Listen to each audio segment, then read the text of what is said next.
capítulo 6. Nós vamos ficar algumas semanas dentro desse texto.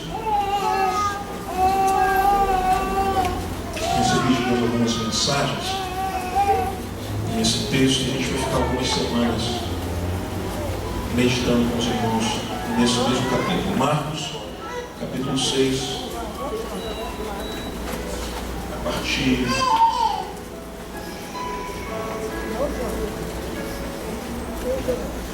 do verso 45.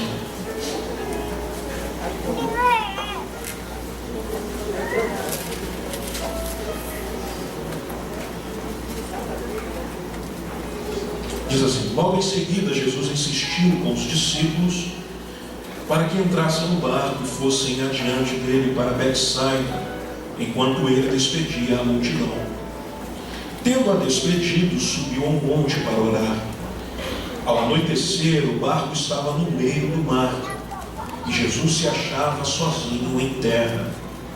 Ele viu os discípulos remando com dificuldade, porque o vento soprava contra eles.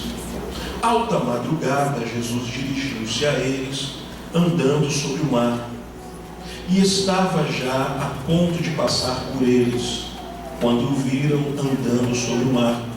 Pensaram que fosse um fantasma, então gritaram, pois todos o tinham visto e ficaram aterrorizados. Mas Jesus imediatamente lhes disse: coragem, sou eu, não tenho medo. Então subiu no barco para junto deles, e o vento se acalmou, e eles ficaram atônitos. Somente eu tenho. Pai, obrigado pela tua palavra.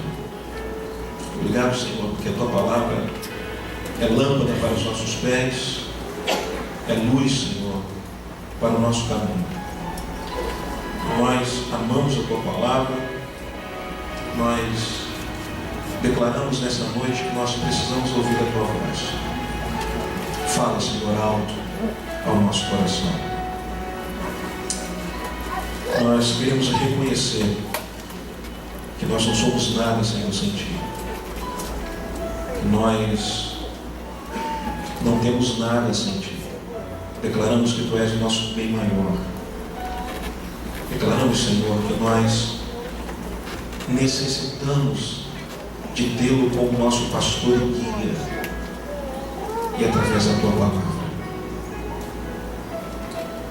nós dizemos a ti que o nosso coração está como uma terra boa, preparada para a semeadura da tua palavra. Semeie, Deus, a tua palavra em nós, e que os espinhos não matem a semente, que os corvos não comam a semente, que o sol não mate a semente, mas que ela caia em boa terra e que cresça e dê frutos, Senhor, assim como. Em nome de Jesus. Amém.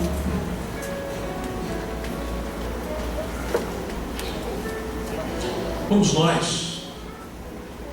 Tempestades da alma é o tema que eu proponho a você nessa noite. Tempestades da alma. Você já sabe, aquele que estava aqui na semana passada, o que eu falei, o que eu ministrei sobre esse texto. Então você conhece o contexto, sabe que Jesus ele estava cansado. Jesus, juntamente com os seus discípulos, eles estavam cansados. Se você lê o capítulo 6, você vai ver que Jesus próprio declara que eles estavam sem tempo até para comer. Então eles decidem ir para um lugar deserto para que pudessem descansar um pouco. Só que chegando no lugar deserto, a multidão já havia aguardado Jesus até lá, chegar lá. E então Jesus, quando chega, e ele não consegue deixar a multidão, aquele que precisa, aquele que o busca, ele não consegue dispensar sem tratar com as pessoas. Então ele trata com aquelas pessoas. Logo em seguida ele ordena, ele dá uma ordem, ele obriga os discípulos a entrarem no barco e atravessarem para outra margem do mar, ou do lago, que na verdade o mar de Genezaré é um lago de água doce, né, que tem, parece que 15 quilômetros de largura, por 36 de comprimento. E Jesus então ele obriga os discípulos a atravessar, e isso é um tema de uma outra mensagem que nós vamos estar ministrando aqui, que é o Evangelho Marginal. A gente vai estar ministrando aqui. Por que isso? Porque Jesus ele andava às margens do lago de Genezaré, e ele andava também às margens da sociedade. Então daí o tema, o Evangelho Marginal. E a gente tem a concepção do Brasil, violência, a concepção marginal. Né? Então, Jesus ele obriga os discípulos a atravessar para o outro lado. Só que como o texto está dizendo, no meio do trajeto, eles são acometidos por uma tempestade, por um mar revolto. E Jesus no alto do monte, Jesus não foi com eles, Jesus foi orar. Do alto do monte, Jesus vê a dificuldade que eles estavam passando. Jesus então desce até eles. E Jesus, quando chega até eles, encontra-os desesperados. Encontra os discípulos cheios de temor. E nós sabemos ali, eles eram homens com experiência náutica. Eram homens que tinham experiência com o mar. E não era qualquer marola, qualquer ventinho que iria apavorar Pedro. Não era qualquer mar revolto que iria atrapalhar Pedro, a viagem de Pedro, ou a tranquilidade de Pedro. Então quer dizer que foi realmente algo que deixaram os discípulos, ou que deixou os discípulos em pânico. Dentro disso, eu entendo de que quando Jesus ele chega até os discípulos e diz para eles: tende bom ânimo, sou eu. O ânimo que nós entendemos em português, ânimo, ele deriva de uma palavra grega chamada animus. Nós falamos ânimo, com O no final, grego animus, e que dá o sentido de alma. De alma.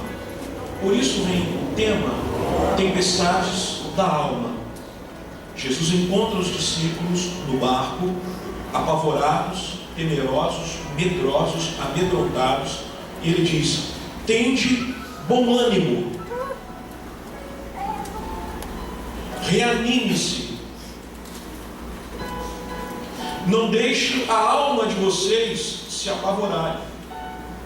Então, dentro disso, eu quero falar sobre as tempestades da alma.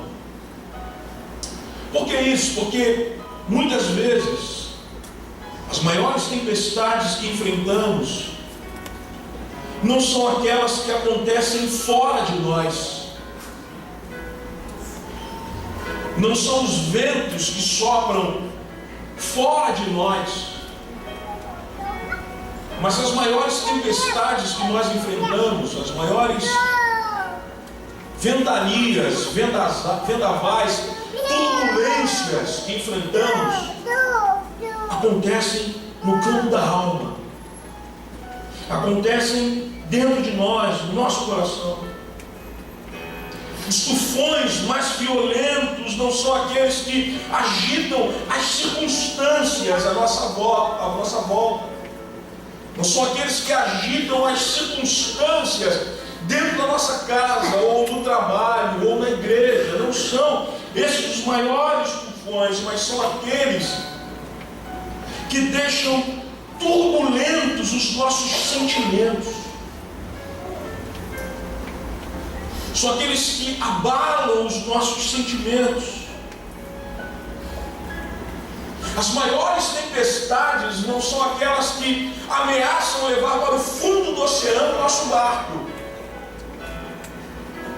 Mas as maiores tempestades que nós enfrentamos são aquelas tempestades que aprisionam a alma.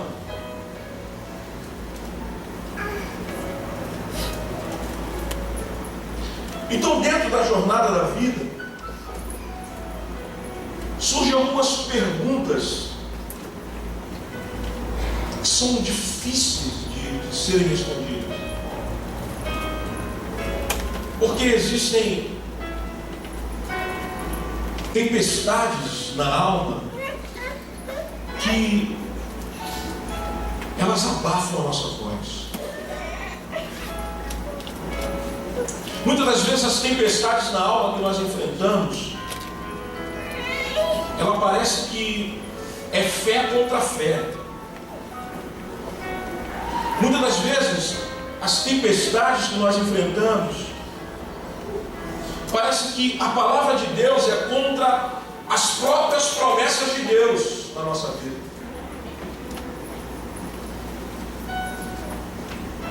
E aí eu quero continuar conversando com você dentro dessas questões e questionamentos. Primeira coisa que eu tenho para falar com você: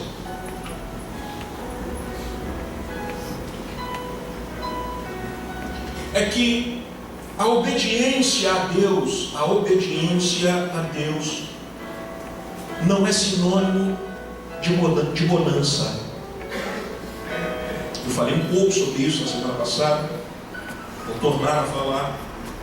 A obediência a Deus não é sinônimo de bonança. Como é isso? Os discípulos, eles estavam em obediência plena. Eles estavam obedecendo uma ordem de Jesus: entrem no barco e atravessem para outra margem.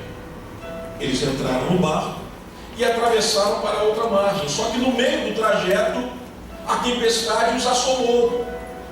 Veio o vendaval, veio o vento contrário.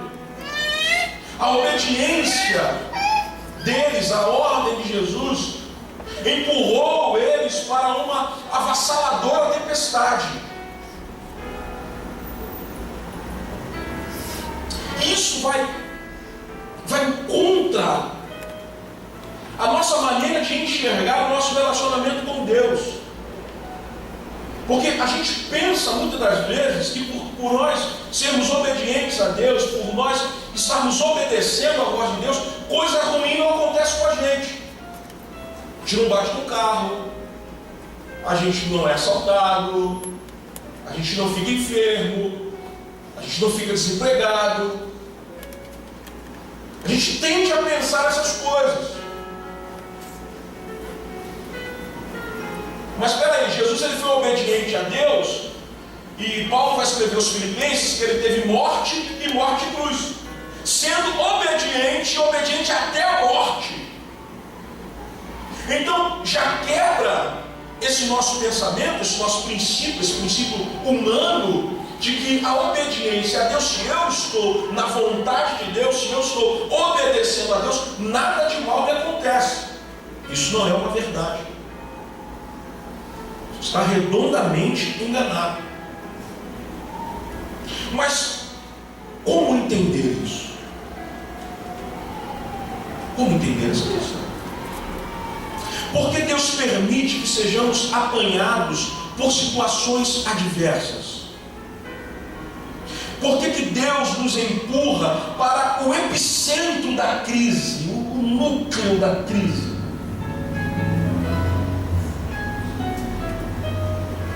Sabe que o terremoto, quando ele atinge a costa, o litoral, o epicentro dele está no meio do oceano. Quando eu digo epicentro, é que quando Deus quer te empurrar para o meio da crise, não é o abalo aqui que vai te pegar, não. Ele vai te levar lá para o epicentro, onde começa a estremecer as placas. Isso foge um pouco do nosso entendimento. É mais fácil a gente aceitar que a obediência a Deus sempre irá nos levar a jardins engrinaldados de flores. É muito mais fácil a gente compreender de que a nossa obediência a Deus vai nos levar a navegar no mar de almirante ou voar num céu de brigadeiro. E não é isso que muitas das vezes acontece.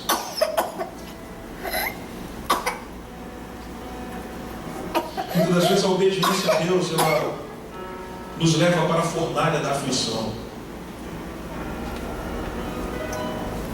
Muitas das vezes a obediência a Deus, ela não vai nos livrar da tempestade, mas ela vai nos jogar no meio da tempestade. Muitas das vezes a obediência a Deus vai fazer com que o vento contrário nos alcance. Mas deixa eu te falar uma coisa, que a presença de problemas não significa que estamos fora do propósito de Deus.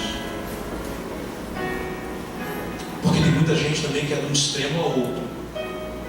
Se tudo vai bem, Deus está se agradando de mim. Se alguma coisa sai errado, opa,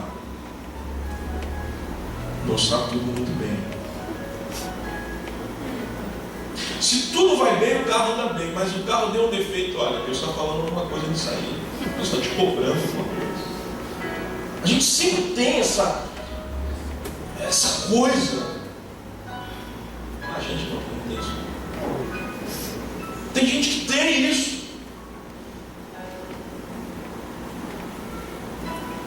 De que se alguma coisa deu errado na vida, porque, lógico, se você está com erro, é mais fácil as coisas erradas acontecer.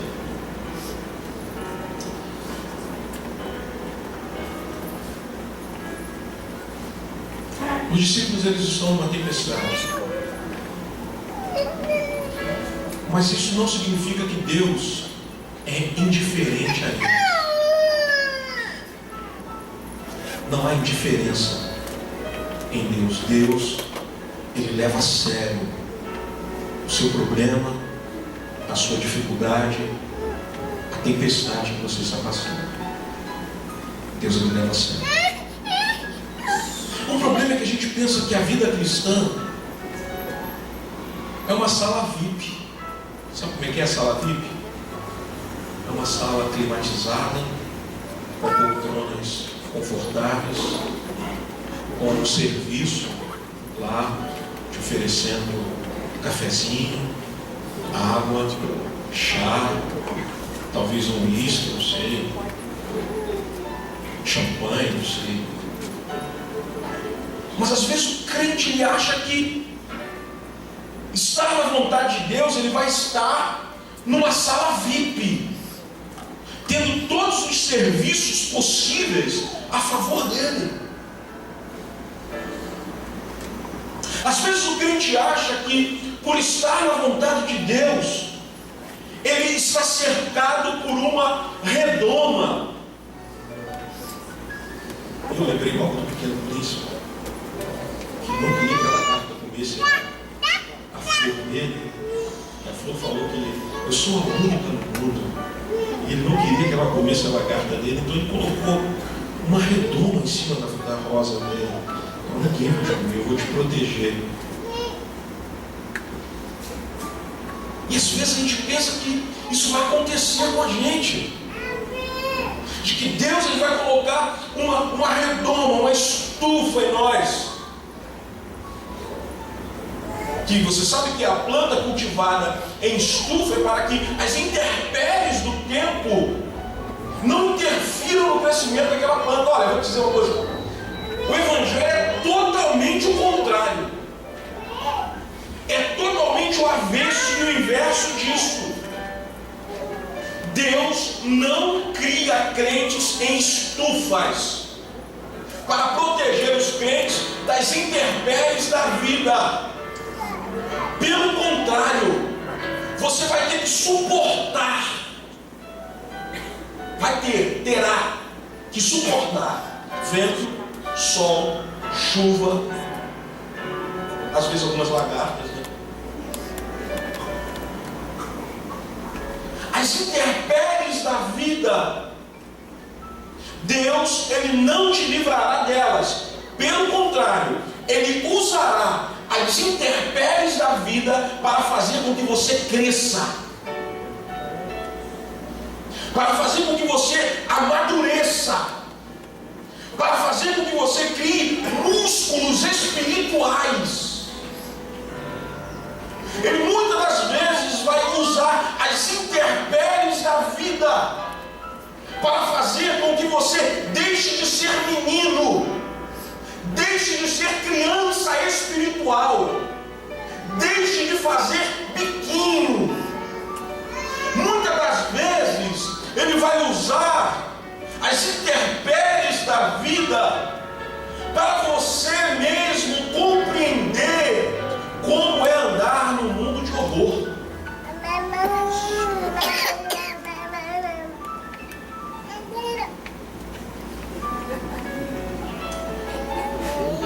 As intempéries da vida, ela vem sobre nós. Por quê? Porque a vida do crente, a vida do cristão, a vida do discípulo de Jesus, não é um paraíso na terra.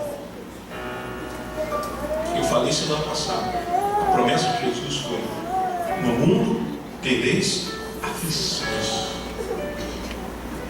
Tereis aflições. Tem muito crente que, ele dentro dessa questão, ele faz uma outra pergunta: mas por que eu, Senhor? O reverendo Caio Fábio, ele dentro disso, ele diz assim: por que não eu? Por que não eu? Porque a gente acha que porque é filhinho de Deus, porque você entrega o seu dízimo, porque você é ofertante, porque você vem para a oração todo dia, porque você jejua, sei lá quantas vezes por semana, e você acha que nenhuma dificuldade pode chegar até você, porque você faz tudo isso. Deixa eu te dizer uma coisa: você é farisaísmo. Isso foi o que o fariseu falou lá: eu não sou como os demais pecadores. Eu entrego o dízimo, eu jejuo, eu oro. E por isso você acha que não pode vir dificuldade sobre a sua vida. Muitas das vezes a gente passa por algumas tribulações, a gente diz: mas eu sou teu filho. Como que se o ímpio não pudesse, como que o ímpio é que tivesse que passar por essa dificuldade. Mas deixa eu te falar uma coisa: sabe qual a diferença disso? É que a diferença entre o salvo e o ímpio não é o que acontece a ambos, mas sim o fundamento sobre o qual cada um constrói a sua vida. E Deus, Ele permite muitas das vezes que as intempéries da vida cheguem até você para ver qual é a sua estrutura, não para Ele ver, mas para você mesmo ver qual é a sua estrutura.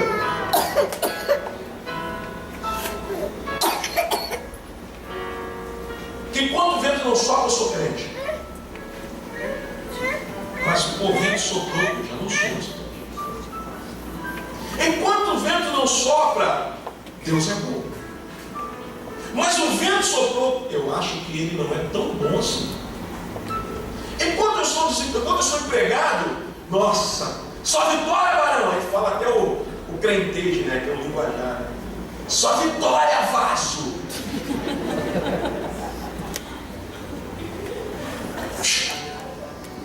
Sai de mim. Só vitória. Aí acontece alguma coisa, só vitória. Não.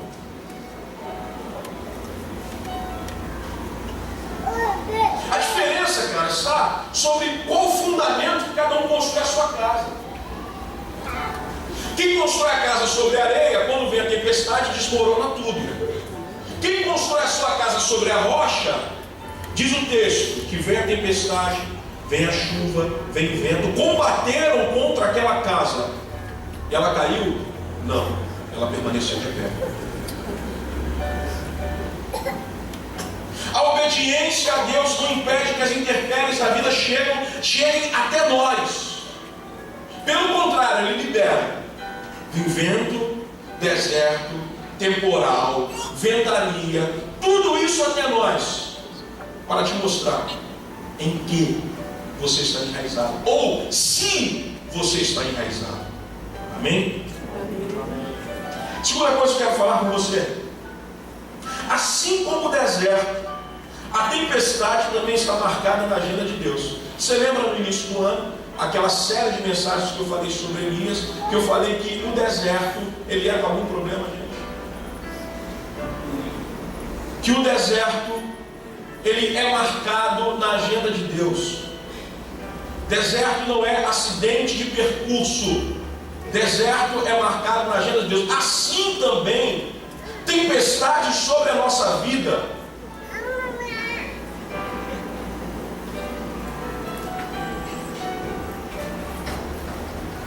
Tempestades sobre a nossa vida não acontecem por um acaso, são marcadas por Deus. É agendado por Deus. Não é o fato de você virou ali a esquina e um vento contrário te pegou. Está marcado por Deus. Isso aí não tem como ninguém dizer que não. Passa pastor, passa presbítero, passa dirigente, passa diácono, passa crentinho, passa crentão, passa branco, passa preto, passa alemão, passa índio, passa todo mundo. Não tem como fugir disso. Está marcado na agenda de Deus. Mas deixa eu te dizer uma coisa. Ele criou, e Ele tem poder e autoridade sobre a sua criação. Deus criou, e Ele tem poder e autoridade sobre a sua criação. No outro episódio de Jesus com os discípulos no mar, Ele estava dormindo. Veio um vendaval, veio uma tempestade, e foram acordar Jesus. Jesus, ele repreendeu o vento e o mar. Vento cessa, mar aquece. Diz que houve bonança no mar.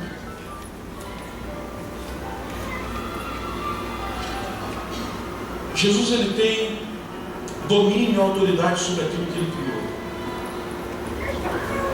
Mostrando isso, ele vai ao encontro dos discípulos andando sobre as águas. Assim como o deserto, a tempestade está marcada na agenda de Deus. E deixa eu te explicar uma coisa. Agenda, não existe evento em aberto, que só tem data para começar e não tem data nem hora para terminar. Todos os eventos na agenda de Deus tem data e horário para começar, tem data e horário para terminar.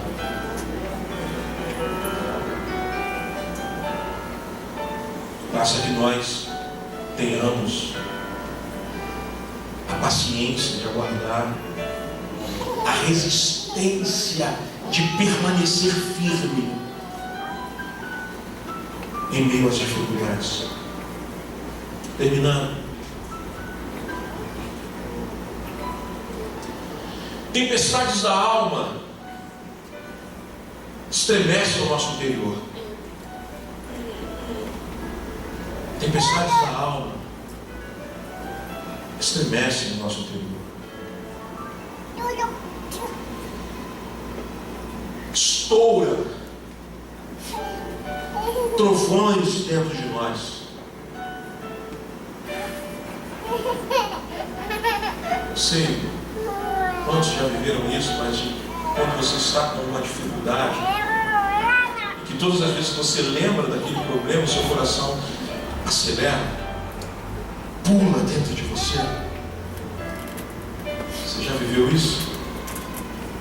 Que enquanto você não lembra, está tranquilo.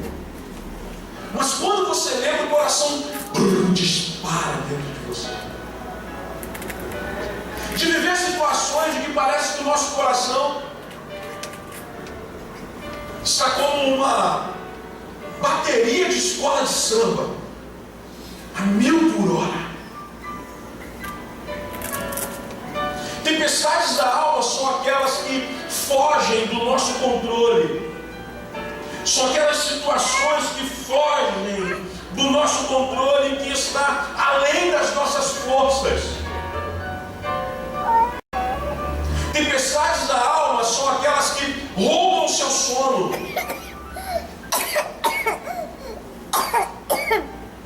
Você até vai para a cama, está cheio de sono, mas que chega lá você não consegue mais dormir. Tempestades da alma são situações que consomem a nossa energia. Você vive aquele instante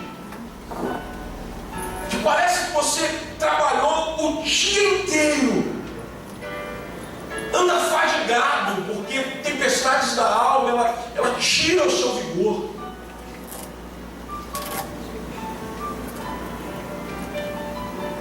Se você ver o texto, os discípulos eles estavam fadigados de tanto remar. A palavra de Jesus, quando chegou até eles, foi a seguinte: tende bom ânimo.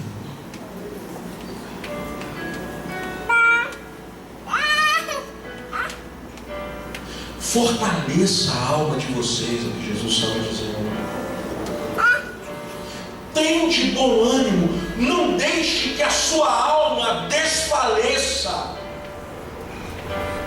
Tende bom ânimo, reanime as suas forças, reanime a sua alma, recobre o seu sentido. É isso que Jesus estava falando para ele.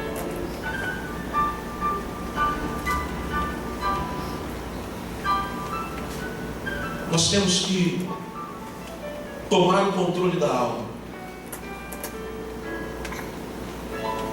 A alma, você sabe que ela é a sede das nossas emoções, do nosso intelecto, do nosso raciocínio. Tudo isso está na alma. Nós cremos que nós somos formados, nós somos tricotômicos. Nós somos formados de espírito, alma e corpo. Amém? Amém? A alma está no centro disso. Reverendo Caio Fábio, ele diz que a alma é o nervo exposto do espírito. Com a alma eu amo, com a alma eu odeio, com a alma eu me alegro, com a alma eu fico triste. A alma fica angustiada, a alma fica amedrontada. Tudo isso são faculdades da alma. Só que se nós deixarmos a alma nos sufocar, tomar a dianteira da nossa vida, ela nos deixa sem raciocínio. E o pior de tudo, nos deixa sem equilíbrio.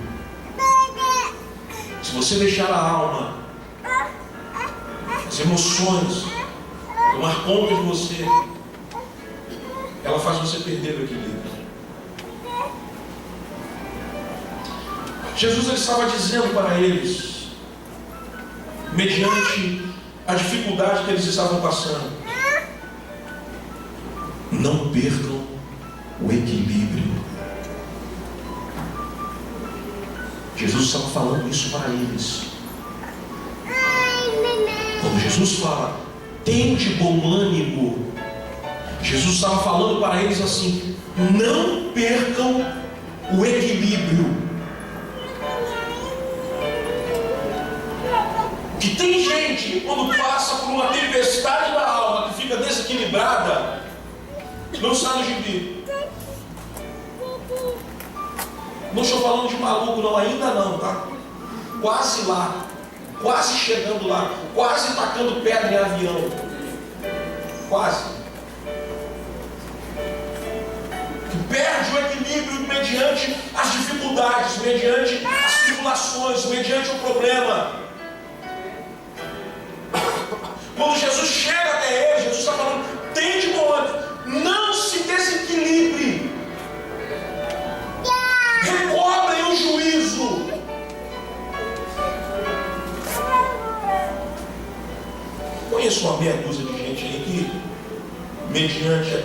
tempestade, o perigo, larga o que tiver e sai correndo para a rua.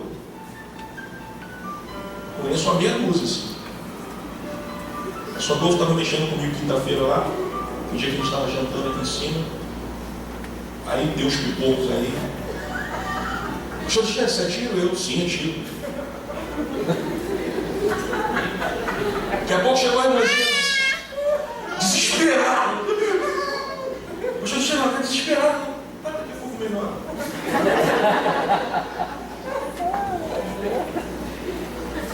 Alguém tem que estar tranquilo. Teve um doido, né?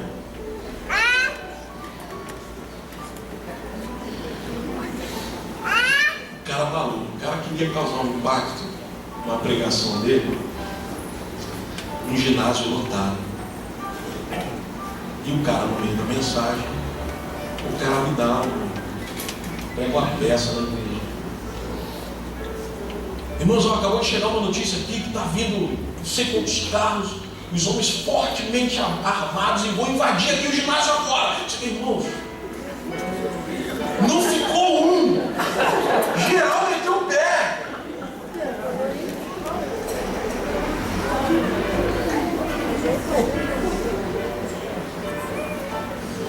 Jesus estava dizendo para esses caras, os 12 que estavam no barco: ei, recobrem a consciência.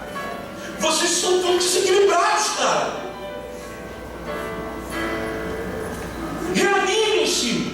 Então, Jesus, você quer ver o quanto que eles estavam desequilibrados?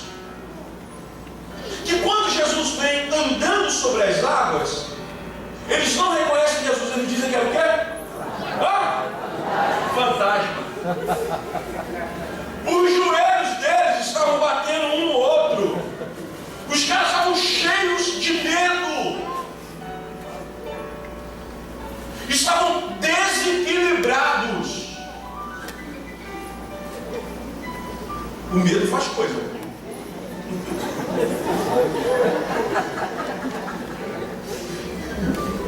Quem é medroso demais, ele vê o que não existe, ele ouve o que não está acontecendo. O irmão que foi levar um adolescente de casa, não é ninguém dessa leva aqui não, tá, agora? Ninguém dessa leva não. O adolescente no carona, o irmão dirigindo o carro, e aí o carro de vez em quando passava no mato desses, né, que tem por aí fazia aquele barulho na lataria do carro. O adolescente falou pro pastor que estava levando ele em casa: pastor, tem gente aqui no carro, tem gente atrás. Ele botou tanto pânico no pastor, que o pastor deixou ele na porta de casa. E o pastor falou que ficou uns 2 minutos pensando: e agora, como é que eu vou voltar sozinho?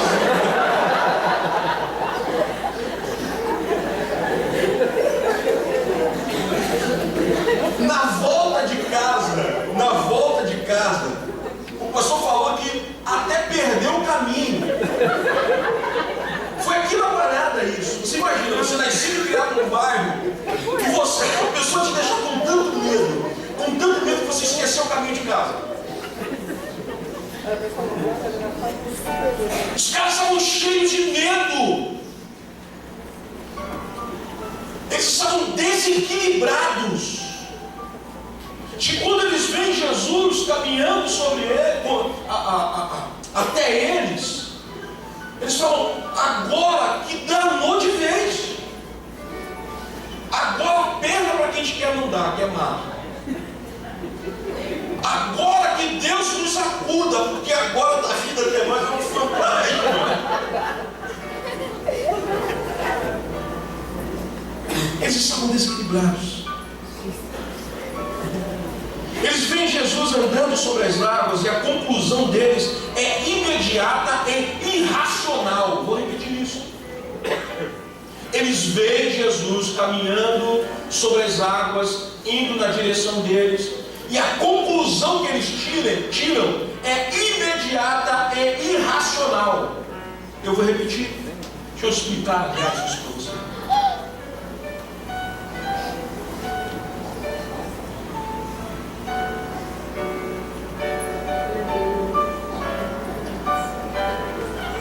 Momento de crise é momento de se parar, analisar a situação e buscar uma estratégia para sair daquela crise.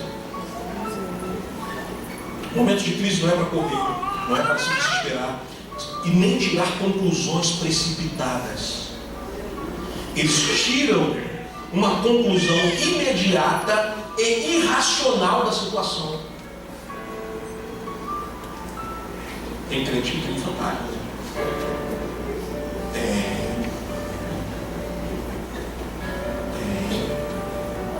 Tem crente que tem medo de morto. Tem, não tem?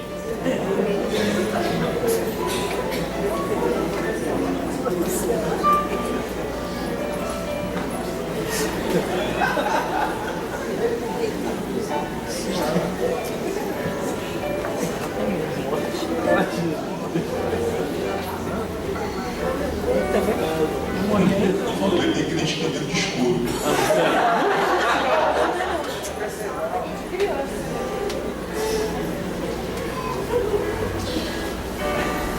Eles estavam apavorados,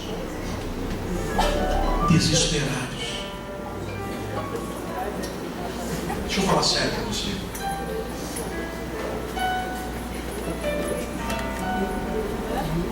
As tempestades da alma têm poder de aprisionar os nossos sentimentos bons e liberar sentimentos ruins.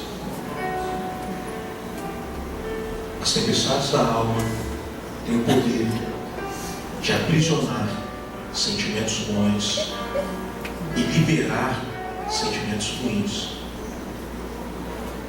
Um deles é o medo. Quanta gente que, mediante a dificuldade, desenvolveu uma depressão.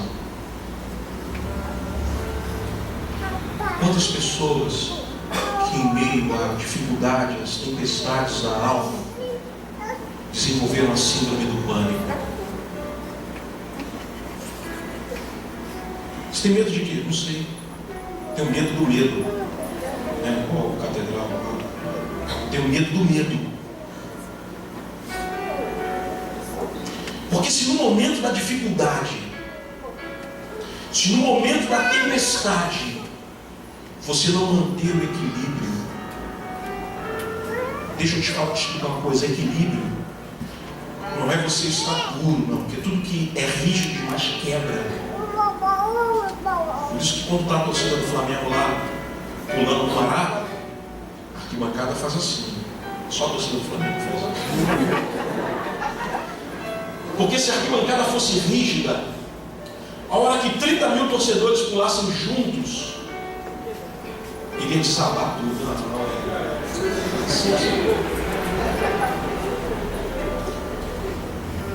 Ter equilíbrio não quer dizer que você não vá balançar. Um equilibrista, por exemplo, atravessando uma corda, ele balança ou não balança? Mas cai, porque tem equilíbrio. Você ter equilíbrio no momento da dificuldade quer dizer que você pode até se envergar. Você pode até se envergar, mas você não cai.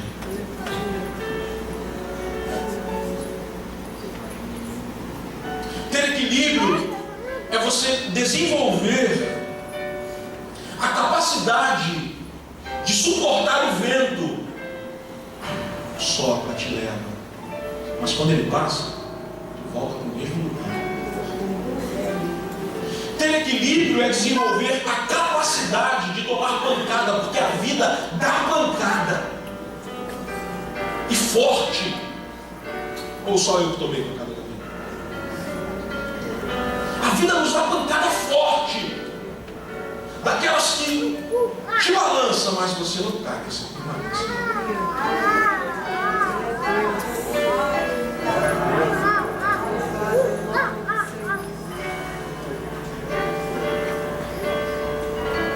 Os discípulos estavam totalmente desequilibrados emocionalmente.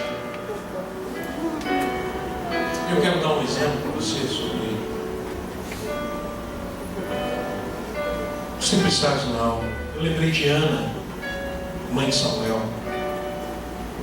1 Samuel capítulo 1, versículo 10. Ana se declara assim. Aliás, o relato de Samuel: e com a alma amargurada, chorou muito e orou ao Senhor. Amargura, aflição, angústia. Amargura quer dizer isso: aflição e angústia.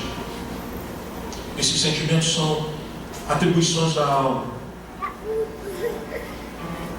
Ana não tinha filhos, Penina tinha filhos. Isso deixou a alma dela doente. Isso deixou a alma dela atribulada, a ponto dela ser confundida que estava bêbada, embriagada. No versículo 15, ela própria, ela declara: eu sou uma mulher atribulada de espírito. Isso aí, na verdade, é uma tradução meio fraca, porque, na verdade, o espírito ele não se atribula. Se você ver algumas outras versões, na NVI, por exemplo, não vai falar que é uma mulher atribulada de espírito, não vai dizer. Porque o espírito ele não se atribula, o espírito ele não se abala. Não é, estou dizendo o Espírito Santo, não. O espírito, nós, o espírito, o fôlego de vida que o Senhor soprou em nós, ele nunca se abala. Jesus ele declarou que, na verdade, o espírito está pronto, mas a carne é fraca. O espírito está sempre pronto. O espírito ele não se abala. O que abala é a nossa alma. Nossa alma é que fica atribulada. Na verdade, o espírito ele traz a centralidade à alma. Mas quando eu perco o controle sobre a alma, a voz do espírito ela é abafada dentro de mim. Não só a voz do espírito humano, mas a voz do Espírito de Deus também é abafada. A pessoa que está com a alma atribulada, que está com a alma desequilibrada, ela não ouve a voz de ninguém, somente as vozes dos seus medos, e muito menos ela ouve a voz de Deus. Muito menos ela ouve a voz de Deus. Deixa eu falar de Davi para acabar. Davi ele foi, para mim, o personagem bíblico mais almático foi Davi. Quem mais falou das atribuições da alma, das faculdades da alma, foi Davi. E eu gosto de Davi porque Davi vivia intensamente os seus sentimentos. Davi, quando estava alegre, ele era alegre mesmo, ele rasgava a cor, ele dançava, ele pulava, ele cantava. E quando estava triste, ele estava triste mesmo. Então eu gosto muito da maneira que Davi expressava os seus sentimentos.